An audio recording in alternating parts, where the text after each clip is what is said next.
Anti-inflammation.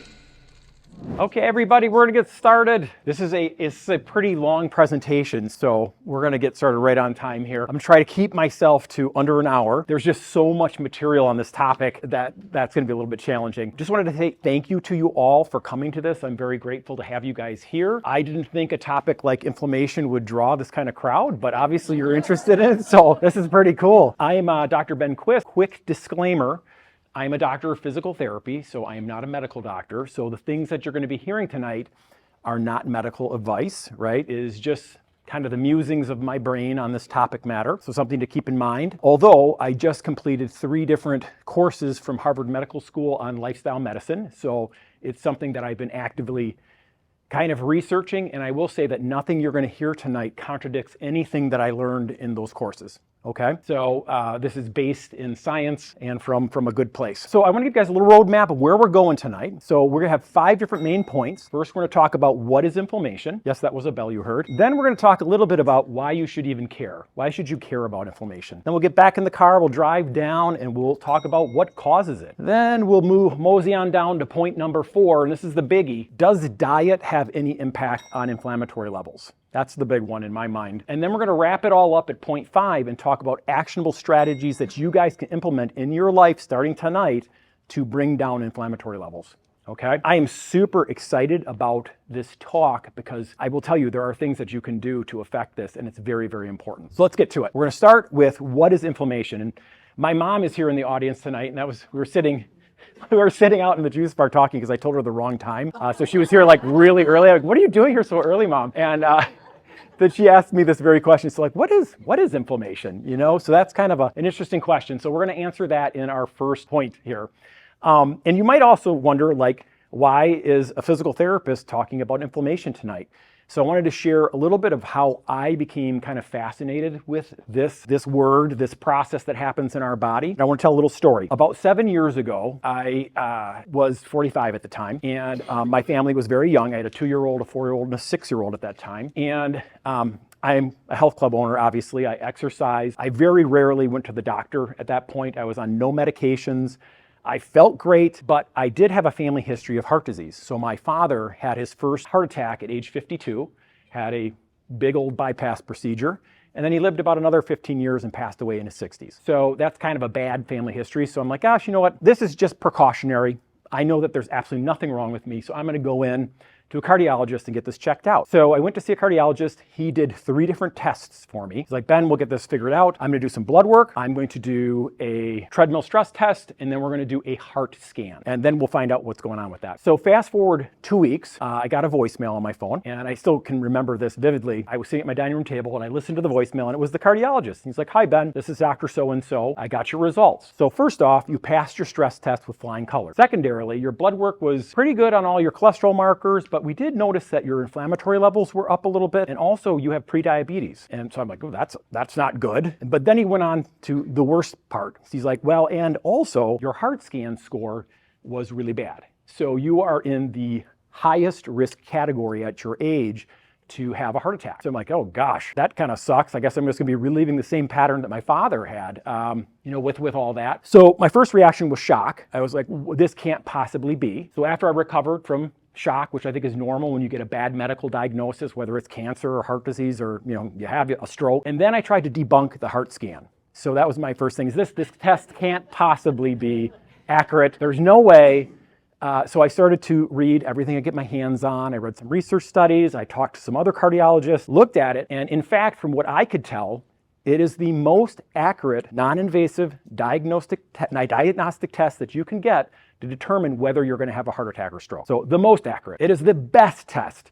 So if you get a bad score on this test, it's not good. So that freaked me out even more. So I'm thinking, God, any moment here, I'm just going to fall over dead right in front of my kids, playing in the yard of a heart attack. Because as we know, many times the first symptom that you actually even have heart disease is a fatal heart attack. So it's nothing to mess around with. So then after I got kind of out of that zone, I started to really look in, is there anything that you can do to prevent heart disease? Because the cardiologist was like, well, you're going to be on a high dose statin for the rest of your life, and you're going to be on a baby aspirin for the rest of your life. And that was his only advice. He's like, good luck.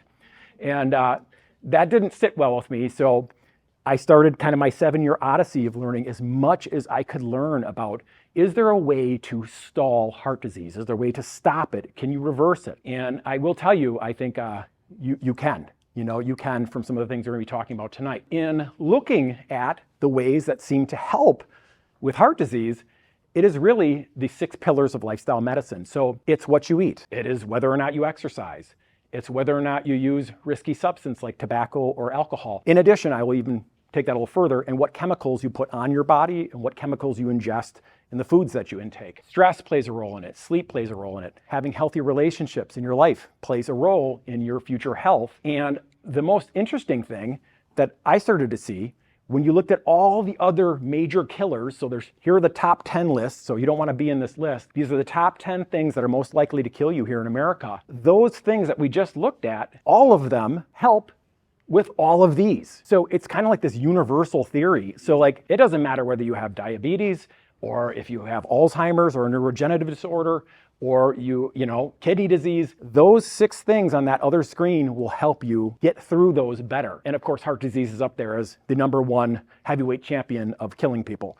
So that's the one you really don't want, although sometimes I think, just keeling over dead is not the worst way to go, right? Versus a long drawn out experience. So at least I got that going for me. But I am optimistic that I am not going to have my first heart attack at the same year my father did, after I've learned all these things and I put these things into practice. So final thing to wrap up the story, at the time that I got diagnosed with heart disease, I was very into ketogenic diets. So I thought they were really cool. There was like the bulletproof diet where you put butter in your coffee and you drank it. So that's what I was doing at the time dietarily. I was exercising every day, but I was doing a very high fat, high protein diet, and that is my preferred eating style. I would love to eat eggs, meat, every meal, especially cheese. Cheese is my favorite food. So things that kind of fall into that ketogenic type of eating style, which is that high fat, high protein eating style. So out of these different things that I get that to work. Oh yeah, I got a spotlight. Look, is that cool, huh? Whoa, we upgraded that. I bought a new clicker. So out of these 6 different things that you can change in your lifestyle, what do you guys think is the most confusing out of those for you? You didn't even take a beat on that one. You're like, boom. Everybody kind of knows, you probably shouldn't smoke or, drink excessively, and you probably should exercise, right? But we all want to know, what do we do to eat better? Like, what does that even mean? So that is the one that is the most confusing and is really where I have focused my attention for the last 7 years, because I find that to be, it's outside of the realm of my conventional education, in addition to the fact that it is so confusing. And why is nutrition so confusing? Why is it? I think it's confusing because of guys like him. So I hate those glasses. Oh, he's my least favorite. I think you can tell I don't like him.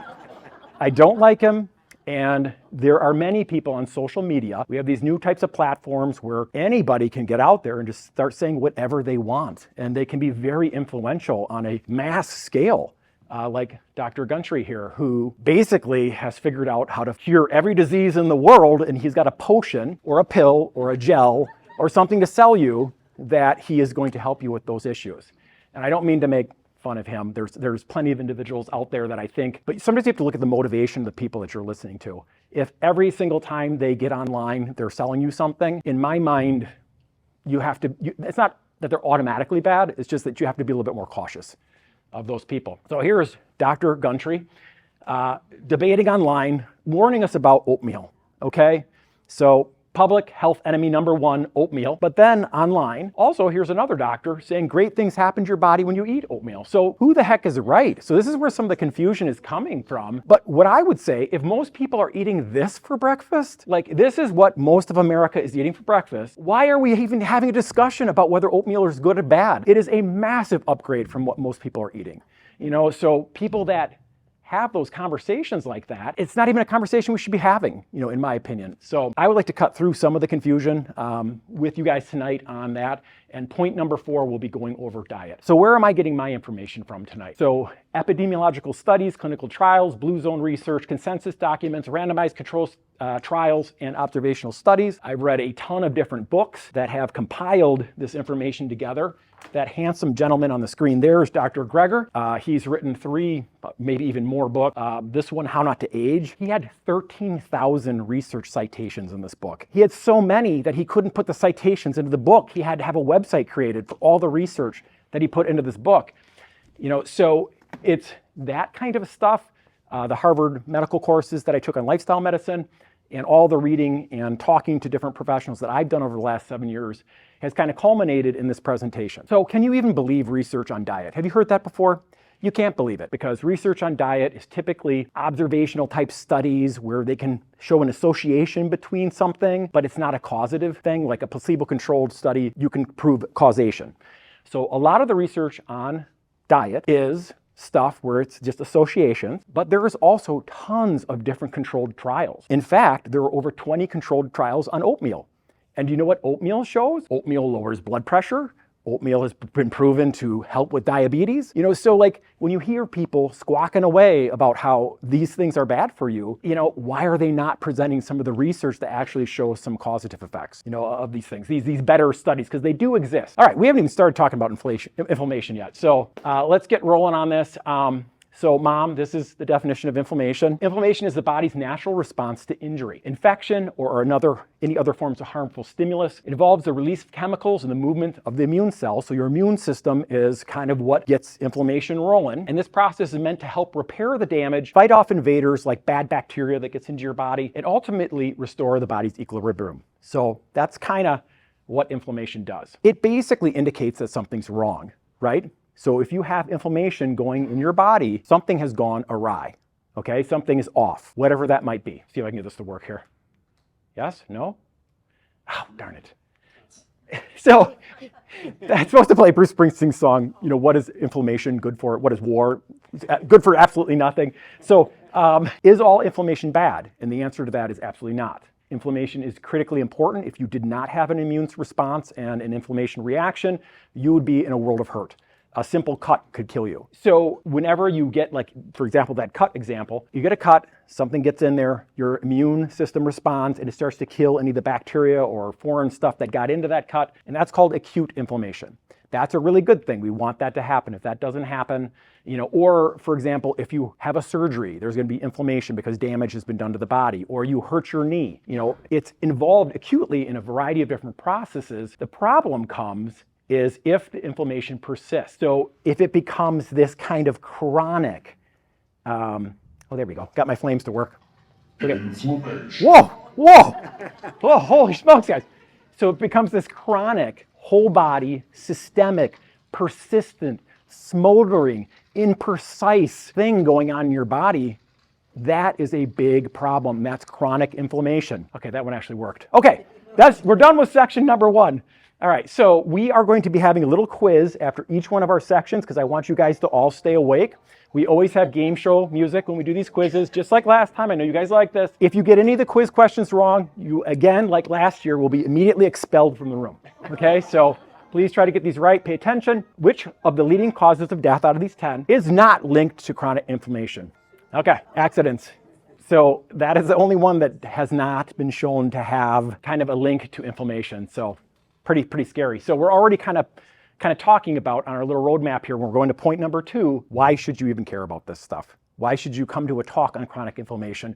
If you have it, why should you try to reduce it? In recent years, one of the most important medical discoveries is recognizing the role that inflammation plays in chronic disease, including 9 of the top 10 that we just discussed. So it's really a hot topic in medicine right now. Higher inflammatory levels, and it's super easy to measure this. So all these studies that have kind of been showing that inflammation is involved in these disease processes, it's not rocket science. They just take a simple blood test and they can tell if you are chronically inflamed or not. And we're going to talk a little bit more about that in a moment. But look at all the stuff that it is linked to. Impaired kidney function, liver, lung function, higher risk of cardiovascular disease. It was the one thing that I had going really wrong. Faster aging at a cellular level. Your joints. Does anybody in the room wake up and kind of all your joints kind of ache a little bit? That's chronic inflammation. Muscle tissue, which starts to decrease at age 30, and then usually by the time we're 80, we've lost half of our muscle tissue. They think one of the main reasons you lose muscle tissue is because of the inflammation, chronic inflammation process in your body. So that's super scary, which then leads to development of frailty, which leads to falls, increased rates of depression, impaired well-being and sleep. That's why suicide is connected to inflammation. Every single study looking at cognition shows a link with inflammation, impaired cognition. So dementia, Alzheimer's disease, any of the neurodegenerative disease processes. So, I mean, all that stuff's pretty important. And then I highlighted that one in red. There's a heightened risk from a potpourri of different cancer types. And if Once you get them, if you are chronically inflamed, there is a much higher risk you're going to die from them. And none of that is like debated. It's not like nutrition, how like hotly debated that is. That's all kind of proven. Even things like when they looked at me, my total cholesterol was totally fine. I actually had even eating a ketogenic diet, I didn't have an over 200 on my cholesterol, but my inflammation marker, which is that CRP stat up there, was way higher than it should have been for a 45-year-old. So let's talk a little bit about how they measure inflammation. So CRP stands for C-reactive protein. And just so you guys know, I have a handout with all the main talking points and actionable items that I'll be giving you at the end. It's two-sided. So you're going to have a little roadmap of things you can start implementing, and I'll hand those out at the end. I just don't want you looking at them now. So CRP versus total cholesterol. CRP is when you are inflamed chronically, your liver produces this protein, and it is a great marker of whether or not you're inflamed. Any measurement on that of 1.0 or higher is the indication that you are chronically inflamed, okay? And if we did it just based on the stats, 95% of the people in this room are chronically inflamed. So, and I don't know if all of you have had this measurement done. Lots of times it's being done, certainly in heart panels. So if you have heart disease, they measure this for sure. They're starting to do it more. Just general practitioners are measuring it as a stat as well. So if you haven't had it done, it's a great thing to do. And we'll talk a little bit more about how to get that done. You really want this measurement to be, see if I can get my little spotlight to work here. Oh, there we go. 0.5 or even as low as 0.3. I got my measurement to go from the high ones, 1 point something, all the way down into that below 0.3 range within about a year of implementing the different strategies we're going to talk about. It was pretty quick, the decrease. So if you have a 1.0 or above, you are at increased risk of the 9 top leading causes of death. Unless you are specifically doing something to lower your inflammation, you probably are chronically inflamed. Okay? They even think that one of the main reasons we age to begin with is the fact that we get inflamed as we age. And, you know, I don't really care if it's like the chicken or the egg, you know, one causing the other causing the other one. It is a driver of aging, because as we age, our immune cells, it's called immunosenescence, our immune cells get not as good at doing their job, and they get less specific. So they start to attack things they shouldn't, you know, which causes inflammation. And then sometimes they overreact to the things, and we all know this in our older years, a disease or an illness that would have been easy for your immune system to fend off in your 30s can kill you in your 80s, you know, and that's a known fact.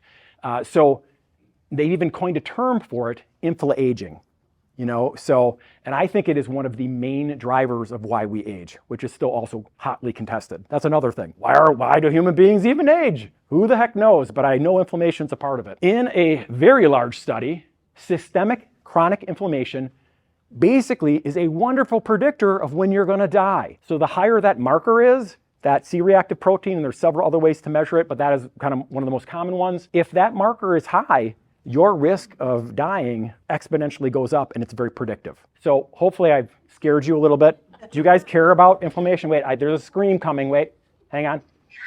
Oh, geez. Oh my God. Wait for it. Okay. Are you guys scared a little bit now about, are you paying attention? You now care about inflammation? All right. That was a loud scream. Okay. I don't think my music works on this. Okay, so this is, we're talking about longevity and everything. Oh, it did work. Okay, great. All right, so I don't expect you to know this. If you know this, you are an animal nerd. But like, what mammal has the longest potential lifespan? Is it a blue whale, us human beings, a bowhead whale, or an elephant? The longest living mammal on Earth is the bowhead whale, which can live for over 200 years. Isn't that crazy? Yeah, it's so actually, humans are actually pretty long-lived mammals as well, since we can get up over 100 years. All right, let's move on. Moving on. Now you kind of know why you should pay attention to this.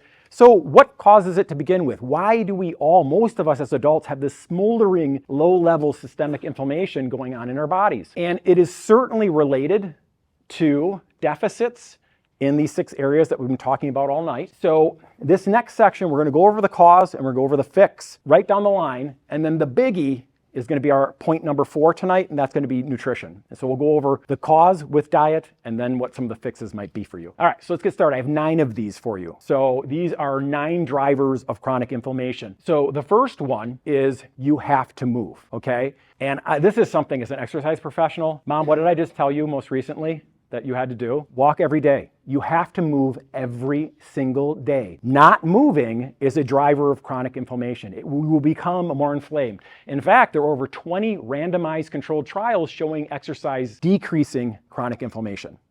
So it is hugely, hugely important to exercise. Most of you come to a gym already, so you guys are already ticking that box. You're doing really good with that. But all those things like get your 7,000 to 10,000 steps a day, all that kind of stuff is really important because bad things happen when the human body is not moving. With that, cardio work of 150 to 300 minutes a week is kind of like the sweet spot, which if you do 300, you get extra credit. That's 45 minutes a day. That's a lot of cardio. I don't get that, but 2 strength trainings a week would be great. And then pepper in some mobility work like stretching, yoga, Pilates, all that kind of stuff is wonderful as well. But those are kind of just some general guidelines for exercise. A lot of you guys are already doing that in silver sneaker classes or your workouts at the gym or on an elliptical. So we're not going to spend too much time on that. The second driver of inflammation is visceral fat. Okay, and you all have heard that, like the fat that is wrapped around our organs is much more damaging to our bodies. And this has been pretty well studied. The reason that fat is a driver of inflammation, that as it grows and gets bigger on our midsection, your body has a hard time getting blood vessels to the increased tissue.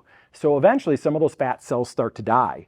And when they die, it activates the immune system. The immune system rushes in. It tries to get rid of those dead cells. It mucks everything up, and then giant cells are formed, and then inflammation starts kind of coming out of that area. Have you ever heard that belly fat is an immune organ?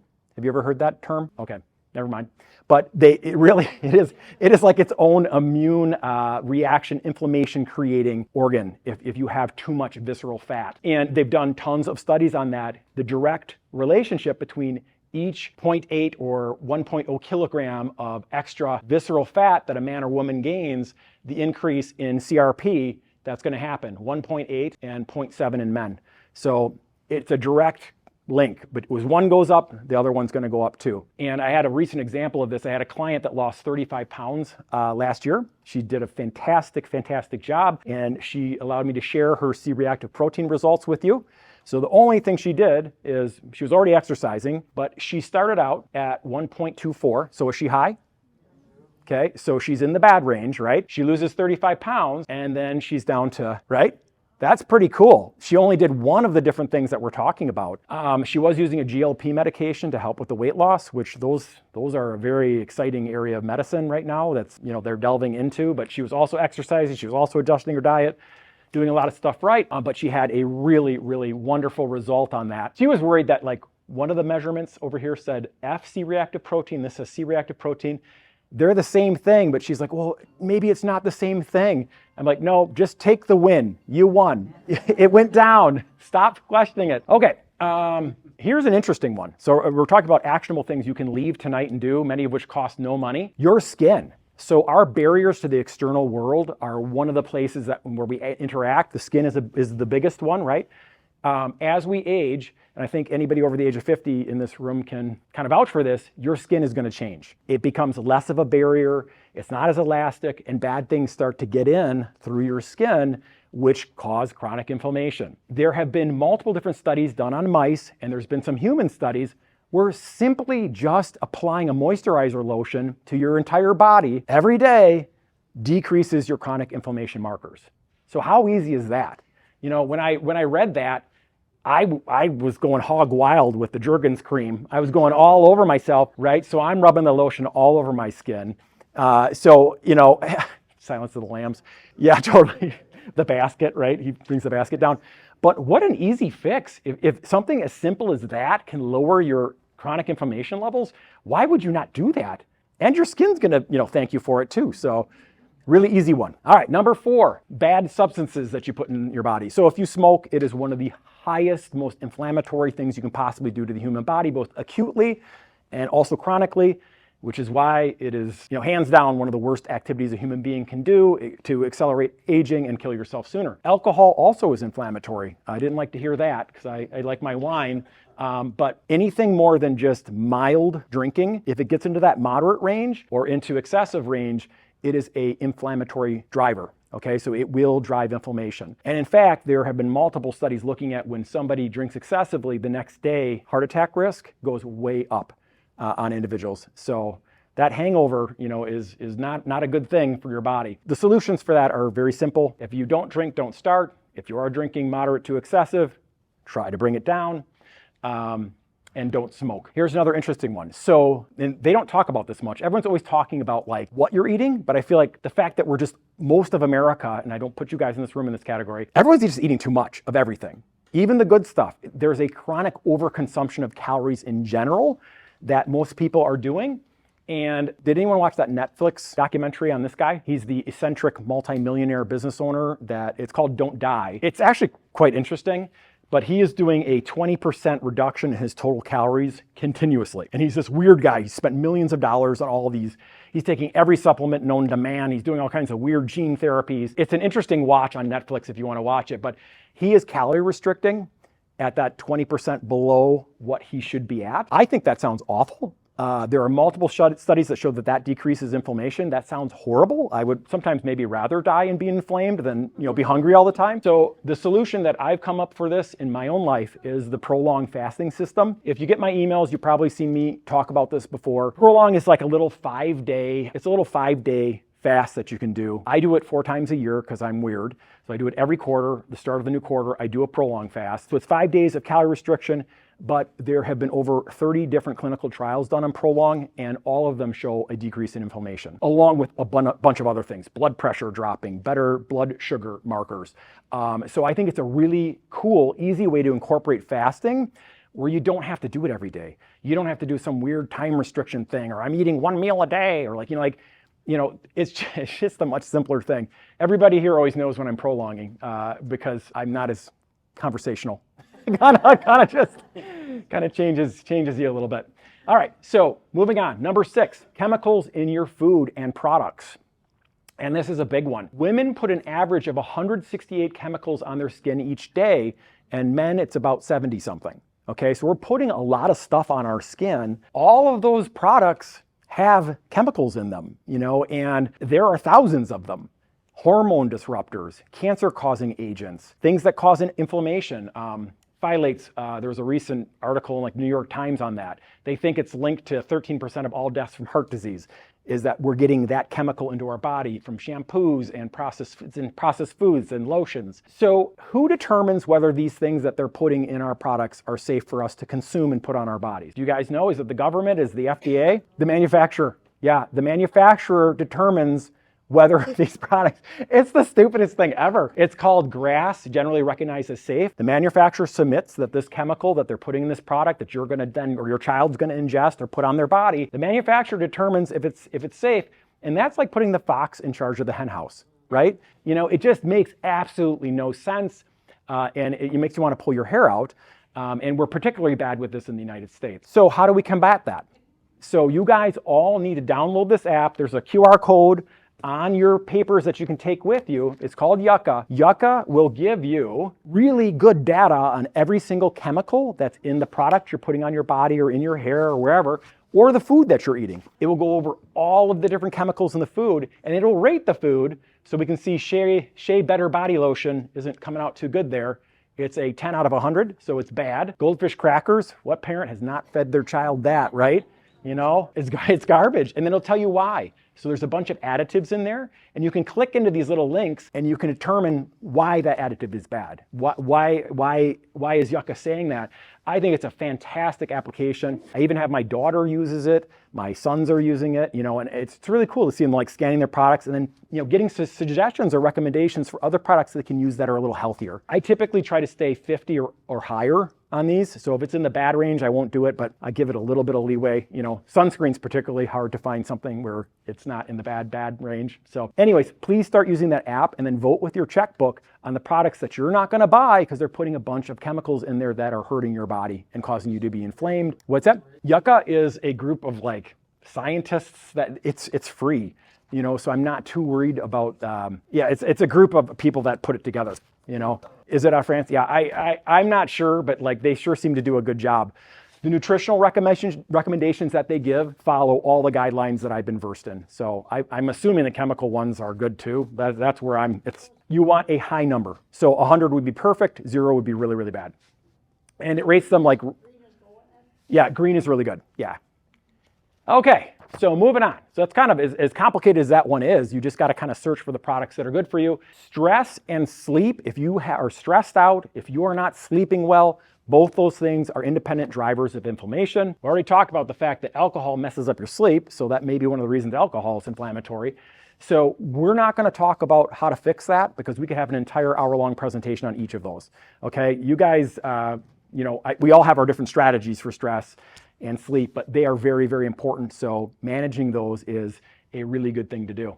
And then the final driver of inflammation, like we talked about before, is just simply aging. So that immunosenescence that we talked about in point number 1 of the presentation, as we age, we're already kind of getting behind the 8 ball with it. So all of those other 8 things that we talked about, lubing up your skin, not putting damaging chemicals into your body, not smoking, moving every day, those things become more and more important because that's the way you slow the aging process down. Or one of the ways you can really help and slow it down, because you're not going to stop aging. None of us are getting out of this life alive, right? You're not going to stop it from happening, but wouldn't it be great to just slow it down a teeny bit and live a more healthful, vigorous life until we do die, right? That's kind of the goal I have. Okay, you guys ready for quiz 3? I actually got this one wrong, which is embarrassing because I'm a fitness professional. We need the music. All right, so what do you guys think? Which of those forms of exercise, cardio, HIIT training, which is high intensity interval training, strength training, or isometric training, is most successful at reducing blood pressure in a recent clinical trial? Jeremiah, what do you think? He's a fitness professional. Strength training. HIIT training? I thought HIIT training or cardio would be the one that would do it. Okay, you're all wrong. You're all wrong. It's isometric exercises. What? It seemed to be a pretty well done study. So keep those wall squats and planks in your workout, right? So, but all of them reduced blood pressure. So all of them, that one just did it the most. All right, let's move on. Let's get to the big one. We're heading to the most important point we have. We're doing good on time too. I'm very happy with this. Does diet actually affect inflammation? And if so, what diet are we supposed to be on? So that's a huge question. It is tons and tons of debate, but when you look at the research on it, it's kind of, I think they're kind of getting there as far as the things that we should be doing for most people. Everybody is different. You guys are all individuals. Some people have food sensitivities or allergies to certain things. So what we're going to be talking about this is just generally for the population at mass, what is the best diet for them? And if you have been monkeying with your diet at all, maybe this might be some good places for you to start and see how it affects your body. And then what would you measure to know if you are dropping your inflammation levels? Thank you. Yes, perfect. Okay. I got into this because I kept hearing about this inflammatory index of food, this magical list of what foods were inflammatory and what foods were not inflammatory or anti-inflammatory. And I kept trying to find it. Where is this index? I thought it would just be like this list, here like a chart, here are they, listed in the order of how inflammatory they are. And I guess I didn't really understand until I looked up the actual research. So it was a group of scientists that basically compiled well over 900 different clinical trials, epidemiological studies, and they put it into this index where you can basically enter a component of food like fiber or saturated fat. You can enter the food itself, or you can enter an entire dietary eating pattern, like you could enter in the Mediterranean diet, and then it will spit out either a positive number, meaning that it's inflammatory, or a negative number, meaning that it's anti-inflammatory. So it's a little bit more complicated than just a list. I think once I understood that, I'm like, oh, okay, that makes sense. You'd really want to look at it as a whole, because maybe some of the inflammatory things you're eating are being canceled out by some of the anti-inflammatory things you're eating. So it actually seemed to be a pretty good system. And then in 2014, they revised it to include more research all the way up to 2010. Okay, so the authors of the study said this, and I completely agree with it. Food, which we introduce into our bodies, most of us, multiple times a day, may be the primary driver of chronic inflammation and the diseases that it causes, because we're shoving it down there all the time, right? So are these guys right? Are these inflammatory index guys right? That's the question. I don't know. I don't know who these guys are. They made this big list. They seem to have lots of studies there.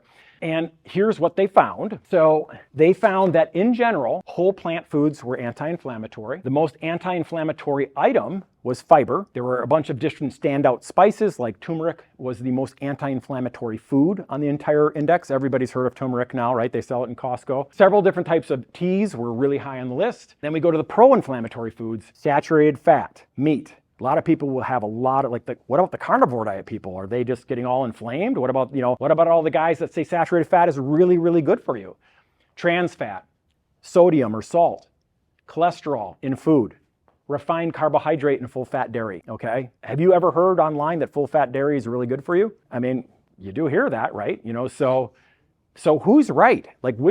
I would prefer kind of like these guys, the guys that are all the full fat foods. I would love for that to be right. I'd just be eating cheese all day long. Big block of cheese for breakfast, big block of cheese for lunch, throw in a little bit of meat for dinner. So, and this is my opinion, I think that they're right. I think the guys that formed the inflammatory index are correct, and I'm going to show you why now. So they have done too many studies to list where they have looked at people's inflammatory diet index. So they looked at, what type of diet are people eating and then what type of disease outcomes are they having. And they found the exact same list that we found with the inflammation results. So kidney, lung, and liver disease increased for people eating inflammatory or who had bad markers on this index. Heart disease went up. It makes us age faster at a cellular level, development of frailty, increased risk of falls, impaired memory, cognitive dysfunction, mental health issues, lower sleep quality, risk of the potpourri of cancers that we're talking about, prostate, esophageal, stomach, pancreatic, colorectal, rectal, kidney, bladder, non-Hodgkin's lymphoma. Again, associated with a 75% greater chance of getting cancer and a 67% greater chance of dying of it, okay?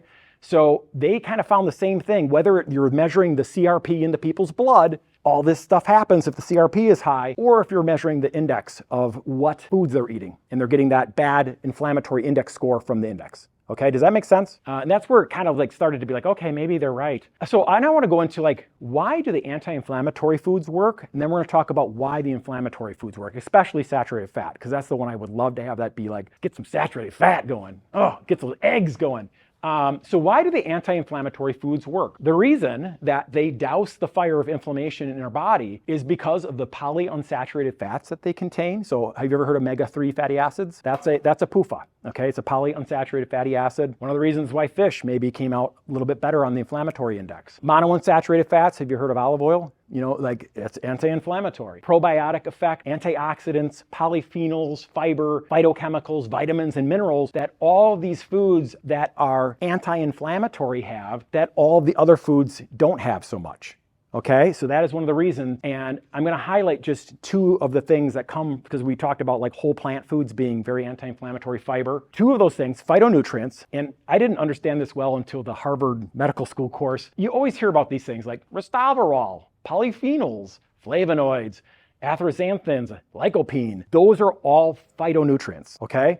So all of those things, and a phytonutrient is a substance in a plant that helps that plant survive. Many times it gives the plant its bright colors.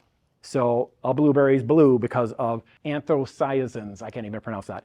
Or a tomato is red because of the phytonutrient that it has in it. All of these things, these phytonutrients, do good things in our human body too. Okay, so that is one of the main reasons I think that some of the anti-inflammatory foods work. And then there's fiber. So can you get fiber from eggs, cheese, meat, any of that kind of food? Milk? Nope, no fiber, any of that stuff. Fiber is a non-digestible carbohydrate. We can't digest it, but our gut microbiome digests it. So the several trillion bacteria living in your intestinal tract, they eat that stuff. And if you don't feed them, bad things happen to your body. So we're going to kind of look at this. We're going to go really deep and nerdy here. But you guys are going to totally understand the microbiome here in a moment. This is right out of the Harvard course. So here is an example of a healthy gut lining, okay? So picture your large intestine or your small intestine. This little pink area right here is a single cell barrier between your intestine and the contents within it and the rest of your body. What would happen if you tore open your intestine and let all those contents just spill into your body? Yeah, you die. You get sepsis and you die. It's only one cell deep. That's crazy to me. You would think you'd have an armor plate here or something, right? But it's just this little cell wall. And then this bluish greenish part here, and this is gross, it's like a snot layer. It's a mucus layer right here. And then floating up here are all the bacteria. See them? All those little dots up there? So this is a healthy gut wall. If the bacteria does not have fiber to eat, what does it start eating? The mucus layer. And then this is what your gut looks like. So all those ketogenic people and people that aren't eating any fiber, not that all ketogenic people aren't eating fiber, but somebody that isn't eating fiber, the gut bacteria is right there on that junction, that barrier between the rest of our body and the outside world, and they start to get in. They start to break through. And that's called leaky gut, and it is a major driver of inflammation. Okay? So does that explain it better, right? I remember that slide. I'm like, wow, I think I kind of understand that now. They eat the mucus because they're all hungry and they're pissed off at you. And then if we take it a step further, the bacteria living in your gut, many of them are really, really good for you, and it's a symbiotic relationship that we have with them. They got a good thing going on. They're down there reproducing, having fun, partying, and a new bolus of food for them comes down every couple hours. You know, why would they want you to die? They want you to stay alive, all those bacteria. So we do good things for them, we feed them, and then they do good things for us. And the good thing that the bacteria does is, here's some bacteria up here. When we're feeding them fiber, so dietary fiber, they start to produce short chain fatty acids and other metabolites that are really beneficial for our body. One of those is butyrate, which goes through the wall, and it basically tells the immune cells that kind of live in the digestive tract as well. The immune cell, your immune system is housed, a lot of it, in your digestive tract. It tells those guys to stand down, everything's okay. Okay, and when it tells the immune system to chill out a little bit, it stops overreacting and causing inflammation all over your body, okay? So there's kind of a twofold effect. And I'm simplifying here a little bit, but that's one of the reasons I think fiber is so critical. And if you went to my talk last year, the entire talk was on fiber, right? And then you guys came back, so thanks, thank you. Thank you for coming back after listening to a talk on fiber. And you can't just put fiber into a product like that and expect it to work. Every different plant type on Earth has different fibers, and there are thousands of different types of bacteria that live in your gut microbiome, and they all like to eat different things. So you've got to feed them a variety of different plant sources. So you can't just feed them Metamucil and expect everything to be okay. It's not going to maximize it. So you've got to eat the foods. And it's best to eat a diverse quantity of whole plant foods. The richness of the human gut microbiome, meaning how many critters you have down there and the diversity of it, has been directly studied and shown that individuals that have the least diverse environment have 64% higher CRP, and that's another marker of inflammation that's 14% higher. Here's where the guys that have the more diverse gut, in this particular study, they're not doing too good either. So, I wouldn't want a 1.4, so maybe they're just sitting around on the couch not doing anything, smoking, but we really want to be certainly not the 2.3 on that CRP. So we're going to shift gears now. We've kind of talked a little bit about why some of those foods work for us, but why do the pro-inflammatory foods cause a problem? And I was most interested in saturated fat because I want to eat that. Like I would love to eat a hamburger right now. So why is saturated fat bad for us? Is it bad for us? If you go online, you see a ton of different people touting the fact that it's not bad for us. This guy, it's a lie. I've exposed it. Here I am. I don't like his hair. I don't know. But this is just a little teeny minimal search on saturated fat. You got a guy in a medical jacket over there telling us the truth about saturated fat. The reason that saturated fat in animal products can cause a problem in the body if you eat too much of it is 3 different reasons that I could find. In meat heated at high temperature, or in meat and dairy products just in general, they have high levels of advanced glycation end products, AGE. Have you guys ever heard of that before? No? There are AGEs in plants too, but it's just at a much, much lower level. AGEs have been studied as one of the reasons that we age, which is why it's that acronym, I guess. High fat, high protein, that's not spelled right, darn it. Animal products are the main source of AGEs that come into our bodies. They stick around for a long time and they wreak inflammation havoc on your body. You do not want to have these happening. An example of A1C is basically a glycosylated hemoglobin molecule. Means that an AGE is kind of stuck to that sugar, has stuck to it. So it's like sugar is getting there and sticking to everything, but these AGEs kind of cause that. That's kind of could be a whole nother talk. Also, there are a lot more endotoxins in meat products, animal products, and dairy. Endotoxins are bad bacteria actors that live in meat and dairy. So when they slaughter a cow or a pig, poop gets on it. They try their best to make sure it doesn't happen, but it does.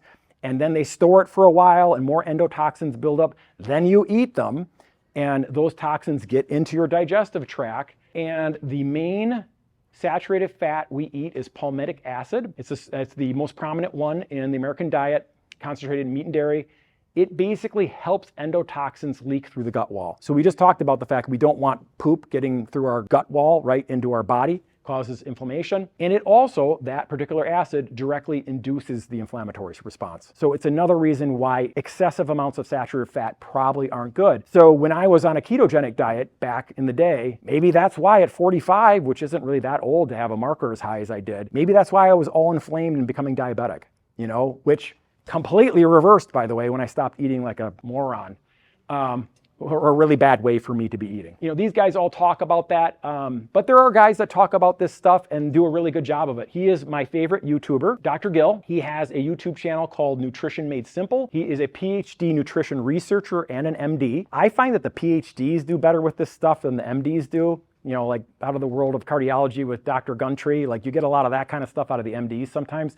How much training does an MD or a DPT, how much training do we get on nutrition in our schooling? 45 minutes, yeah. Do we get anything in physical therapy school? Nothing, right? Physical therapists, we get nothing, so you guys shouldn't be listening to me. But a doctor gets 45 minutes, but a PhD in nutrition probably has spent a little bit more time looking at the question, so it might be a better place. But this guy is both. He is great. And he did the Truth About Saturated Fat one that was fantastic, and he talked about all of the different studies that they have on saturated fat. Some people are talking about the fact that it doesn't create a problem. So there are several very large studies that look at saturated fat intake, and then they have people reduce it, but they don't monitor what they're changing to replace the saturated fat. So if you take saturated fat out of your diet and you put in processed carbohydrate, junk food, there is no change to your heart disease risk when you reduce your saturated fat levels. If you change a high level of saturated fat and you put in good high fiber filled broccoli, all kinds of good foods, your risk of heart disease drops. And it goes in this particular fashion. So it's an S-shaped curve. So right here in the curve, this is about 10% of your diet coming from saturated fat. The risk of heart disease goes up in a straight line when you start to go beyond that. And then when you're eating a ton of saturated fat, it kind of flatlines. You can't get any worse, right? So the big studies are showing that when you replace the saturated fat with something that's good for your body, there's a big change in heart disease risk. Which is where some of the confusion comes from. And here's another one. This is a recent one. So you guys may have come to Josh's talk. Dr. Liberman spoke here at the start of our speaker series, did a great talk on cardio heart scans and different stuff. He had a blog about a recent article that just came out, and it was called the Keto CTA trial. And big headlines came out. Fox News said, shocking study challenges the conventional beliefs about heart disease and cholesterol. New research from the Lundquist Institute finds ketogenic diet-induced high cholesterol does not predict heart disease. So great for the ketogenic people, right? So this diet was crowd-funded by a national ketogenic organization. So they funded their own study, which is fine. I mean, I don't have a problem with that, but that's interesting. But what they showed in the study, and Josh just ripped the study apart, as have pretty much every other nutrition expert. When you look at the study, they actually proved the exact opposite thing. So they took 100 men who have been eating a ketogenic diet. These men had to have not had diabetes. They had to have their triglyceride levels be nice and low. So they were like healthy guys. Average age was 55. They measured them with a very sophisticated heart scan that measures soft plaque and hard plaque. And then a year later, they kept them on this ketogenic diet. They remeasured everything in the heart. And so two things were really interesting on this study. So guess how many of the 100 guys that were eating the ketogenic diet had heart disease, meaning plaque, visible plaque in their arteries at the start of the study? Just take a guess. Give me a percentage. 30%. That's a good guess. I would have guessed 50%. It's somewhere in that range, right? That would be kind of like population norm, like half people in their 50s already get heart disease brewing, half people don't. 99 out of 100 of these individuals already had plaque in their arteries. I mean, they should have stopped the study right then and been like, oh God, this stuff is really dangerous. So then, at the end of the study, all of their plaques went up, but they invented a new way to describe plaque as mild, moderate, or high. And if you know a lot about plaque formation, it's a very slow process. So they actually had a lot of plaque growing, but no one jumped from mild to moderate in a year or moderate to high. So like, oh, it didn't affect it, drop the mic, ketogenic diets are awesome. So, it basically, in my mind, very easily, I think I could explain this to my, 8-year-old son, and he'd be like, oh, I understand, that doesn't work, So I don't think their trials showed what they're hoping it did. So that was another kind of indication to me. I mean, you can just go on and on and on with this stuff. Yeah. So anyways, I'm kind of a believer that saturated fat marker is something that you should probably be aware of. And it doesn't mean that you can't eat any saturated fat, because when you think of the inflammatory index, you just don't want your entire diet coming from it. You don't want 40% of your diet, 30% of your diet coming from saturated fat. If you mix in anti-inflammatory stuff with inflammatory stuff, you can equal that stuff out. So that's where that 10% marker has kind of come, that most health professionals and organizations kind of put out there. Okay, are you guys ready for quiz number 4? All right, what are the 2 most significant boundaries of our body? Do we got music on this one? Oh, thank God. What are the 2 most significant boundaries of our body to the external environment? Just shout them out. Oh, I didn't even think of the lungs. That's a good one too. I made this one up. I said skin and gut, but lungs, that's a really good one too. Like you get a, so it's skin and your gut digestive tract. There's a lot of interaction, and lungs too. Moving to the next one. Where's our car? Here we go. We're coming to the final stop on our journey tonight. Actionable items, we've already talked about a bunch of these, but we're going to kind of go into a little bit more detail now. All right, so what are the things we can do to kind of stop this inflammation monster? And we're going to talk a little, this is going to get pretty, how can we stop this monster? And we're going to go a little bit more dietarily now with this. Okay, and then I'm going to pass these out at this point so you guys can all grab one of these. So could you kind of grab one and pass it down? So this is our summary sheet that you were promised. Okay, so these are going to be kind of some of the food things that I think would be very beneficial for you guys to think about when you're trying to reduce inflammation. So the first one, this was a trial that came out recently comparing people that ate a lot of fiber or had increased amounts of fiber added to their diet, and then people who had fermented foods added to their diet. One or the other. That's an interesting one, right? And then they measured their inflammation at the beginning of the trial, and they measured their inflammation at the end of the trial. So I find that fascinating, and it had a really, really interesting result. Long story short, on the trial, their fermented food individuals that had some fermented foods added to each of their meals all showed significant decreases in their chronic inflammation. And then I think this surprised the researchers. The fiber group, those that upped their fiber levels by eating whole food plants and different things, it was like a mixed bag. Some of them had increased inflammation, and some of them had decreased inflammation, and some of them didn't change. So why do you guys think that was?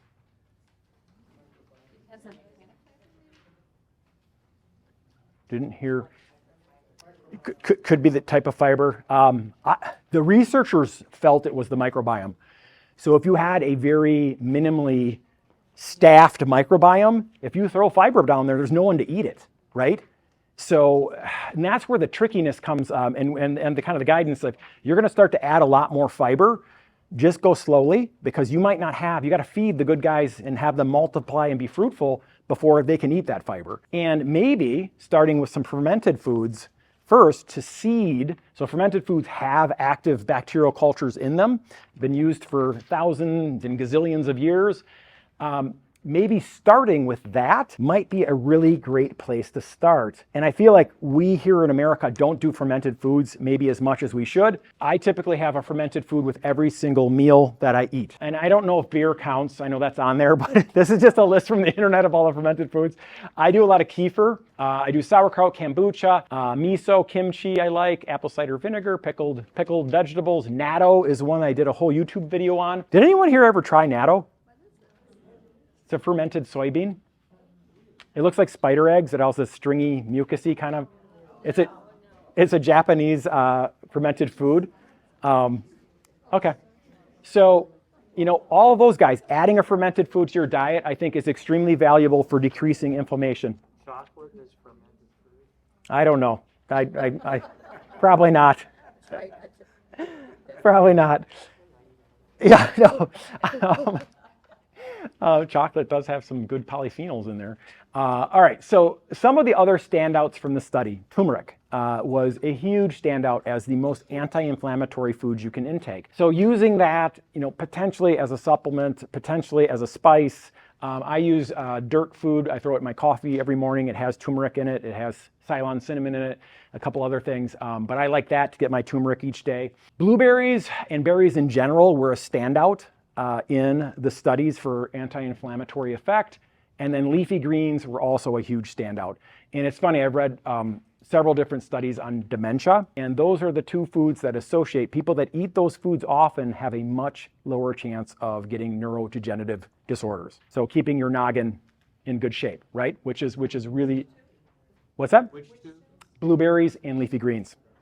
Okay, green tea was a standout, chamomile tea, flaxseed and sesame seeds. These are just some of the ones that were highlighted. And in fact, someone actually made a shake. Dr. Furman actually created a shake. That recipe is on your sheet, so don't worry about writing this down, and did a study on it. And in the medical research, this is quoted as the fastest decrease in C-reactive protein ever cited in the medical journals. 40% decrease in 1 week in their inflammatory markers, in their CRP, from intaking this shake. Let's look at the shake for a second. So he has in this shake 1/2 pound of leafy greens. Do you know how many leafy greens that is? Oh my God, that is so many leafy greens. He has 2 1/4 cup of blueberries. That is a lot, and that's really expensive. So I have a modified version over here. There's a banana, 1 tablespoon of unsweetened cocoa, 1 tablespoon of ground flax, and then some water and some plant milk. I changed it because I don't feel like, putting in 2 gallons of leafy greens into my shake each morning. I'm doing a 1/4 pound of leafy greens, a cup of blueberries, a banana, a tablespoon of unsweetened cocoa powder, the ground flax, and the plant milk. And I have that almost every morning. And that was one of the first things I did when I started to look into this stuff, is I changed to this very green heavy, berry heavy shake. Great thing to implement. If you don't do anything else and you just started to have this shake every morning, you might see some significant changes in your inflammatory markers. I go with almond, but I think they're, I buy it. Yeah, I just don't have time. I would love to make my own. But soy milk, there's a bunch of different plant milks. I just happen to go with almond because it's typically really low in fat. Healthy eating plate. This is directly from Harvard. This is their healthy eating plate. There's a little picture of it on your piece of paper there. This is a really good starting point. And I love the way they do this. They just talk about your plate and then what you should have on it. Whole intact grains. I know how much, grains have gotten their butts kicked in the media over the last 10 years, right? No one should ever have gluten again, right? And, there's some people that have allergies, but whole grains are consistently shown in the research to be a healthy thing for the majority of the population to eat. Things like rice, brown rice, whole wheat bread, whole grain pasta. Down here, healthy protein, fish, low-fat poultry, beans, nuts, limit red meat, avoid bacon. Fruits, I try to get a fruit at almost every meal, and then tons of vegetables. Vegetables and fruits are kind of nature's medicine cabinet. They do talk about olive oil and then drinking water, tea, or coffee. So that's the Harvard Healthy Eating Plate. So it's just a place to start. The Mediterranean diet is anti-inflammatory. You can kind of look these things up on the index. So there's a lot of different eating patterns that are anti-inflammatory. So you got to pick the one that you think that you can eat, right? Some people don't like olive oil, so maybe don't do the Mediterranean diet. So just a little bit of advice there. Okay, one more slide. So I want you guys, when you go home, look at this list. Check a couple boxes on the items that you think you can implement in your own life. So maybe it's on point 2, achieving 100 to 150 minutes of weekly cardio. Or maybe you're going to start to really prioritize your sleep. Or maybe you're going to start using the Yucca app. Just pick like 1 or 2 of them and implement them. You don't have to implement all the stuff on this list right away. Just find a couple of them that you want to put in there. And then I would highly recommend doing a test on yourself. We're all individuals. So pick some of these things, see if you've had your CRP measured. You may already have that measurement in your My Chart or something of that nature. And then make the change and then remeasure it and see if it worked. It's very clear cut. It's a really easy thing to figure out. But regardless, you should know what your CRP levels are.